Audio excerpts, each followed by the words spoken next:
Ngomongin kesehatan mental itu bisa jadi berat ya. Rasanya personal banget, dan kadang-kadang bikin kita merasa sendirian.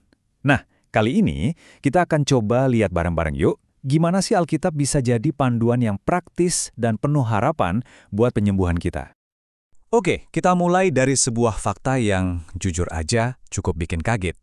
1 dari 3 anak muda usia kuliah itu lagi berjuang dengan depresi atau kecemasan. Ini bukan angka kecil loh, ini banyak banget. Dan kalau kamu mungkin salah satu dari mereka, atau pernah merasa seperti itu, ada satu hal yang penting banget untuk kamu tahu. Kamu nggak sendirian. Sungguh, kamu sama sekali nggak sendirian dalam hal ini. Oke, terus gimana Alkitab melihat isu kesehatan mental ini? Nah, perspektifnya itu dimulai dari satu kata yang dalam banget artinya, jiwa. Jadi, ini semua tentang kondisi jiwa kita. Jiwa itu apa sih? Nah, di sini jiwa itu punya 3 bagian inti. Ada pikiran kita, ya kan, isinya keyakinan kita, terus ada emosi kita, apa yang kita rasain. Dan yang terakhir, kehendak kita, yaitu dorongan kita buat bertindak. Jadi kesehatan mental itu intinya ya kesejahteraan ketiga hal ini. Dan yang keren, Alkitab itu berkali-kali bilang kalau Tuhan itu peduli banget sama kondisi jiwa kita. Lihat aja ayat-ayat ini.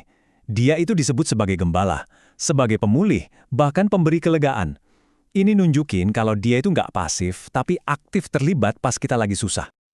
Oke, kedengarannya bagus ya. Tapi gimana bentuk kepedulian Tuhan itu secara nyata? Dalam prakteknya gimana? Nah, ada satu kisah yang luar biasa banget di Alkitab yang kasih kita semacam pola penyembuhan. Ini ceritanya Nabi Elia.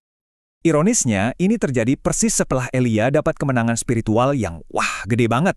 Tapi abis itu, dia malah jatuh ke titik terendahnya. Dia ngerasa putus asa, ngerasa nggak berharga, bahkan sampai bilang, Tuhan, udah cukup, ambil aja nyawaku.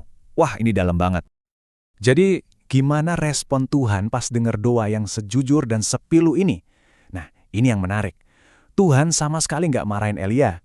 Nggak juga bilang, ayo, imannya mana? Nggak. Malah sebaliknya. Dia kasih sebuah pola perawatan yang holistik, yang dimulai dari hal yang paling basic. Pola pemulihannya ini punya 3 langkah yang kalau dipikir-pikir logis banget. Pertama, dia merawat tubuhnya dulu. Kedua, dia konseling jiwanya. Dan yang ketiga, dia memulihkan kembali kehendaknya. Yuk kita bedah satu-satu. Langkah pertama ini, wah ini keren banget sih. Tuhan nggak langsung kasih ceramah rohani, tapi dia penuhi dulu kebutuhan fisiknya. Dia kirim malaikat buat kasih makan dan minum, terus dibiarin tidur. Ini benar-benar nunjukin kalau fisik dan mental kita itu nyambung banget. Nah, setelah fisiknya agak mendingan, baru deh Tuhan ngobrol sama pikirannya Elia. Pikiran Elia kan bilang, cuma aku sendiri yang tersisa. Tapi Tuhan dengan lembut kasih tahu kebenarannya. Jangan salah, masih ada 7.000 orang lain yang sama kayak kamu. Wow, perubahan cara pandang ini itu krusial banget. Dan nggak cuma sampai di situ. Tuhan juga mengatasi rasa sepinya Elia secara praktis. Gimana caranya? Dia kirim seseorang untuk jadi temannya, yaitu Elisa. Ini pengingat penting buat kita semua. Kita itu nggak didesain untuk berjuang sendirian. Punya komunitas, punya teman, itu vital banget buat proses pemulihan. Langkah terakhir, Tuhan memulihkan kehendaknya Elia yang udah hancur lebur. Coba deh perhatiin caranya. Keren banget. Dia nggak langsung kasih tugas yang berat. Enggak. Dia mulai dari perintah yang super simple. Bangun, makan. Terus tugas yang sedikit lebih besar, pergi berdiri di gunung itu. Sampai akhirnya Elia siap buat jalanin lagi misinya. Ini benar-benar pemulihan yang step by step. Nah, pola pemeliharaan yang kita lihat di cerita Elia ini, itu bukan cuma cerita zaman dulu loh. Menurut Alkitab, pola yang sama persis itu berlanjut sampai sekarang melalui peran aktif Yesus di surga. Coba deh kita renungin sebentar, apa artinya ini buat kamu dan saya? Sebagai imam besar, dia itu ngerti banget kelemahan kita. Sebagai pelayan, dia kasih kita nutrisi rohani tanpa ngejudge. Sebagai administrator, dia itu yang pegang kendali atas semua situasi kita.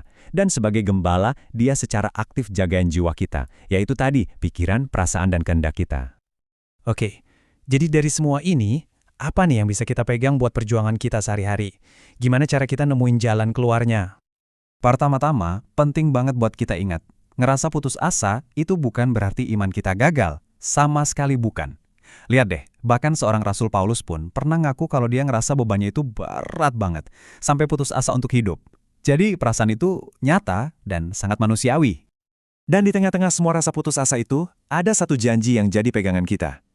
ayat ini intinya bilang gini, seberat apapun pergumulanmu, Tuhan itu setia. Dia nggak akan biarin kamu dicobai melebihi kekuatanmu. Dan yang paling penting, Dia pasti akan kasih jalan keluar. Selalu ada jalan keluar, selalu ada harapan. Nah, dari semua pembahasan kita, ada satu pemikiran terakhir.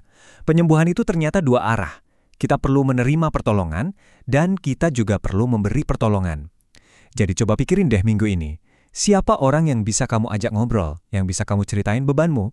Dan siapa juga orang di sekitarmu yang mungkin lagi butuh kamu untuk jadi jalan keluar buat mereka?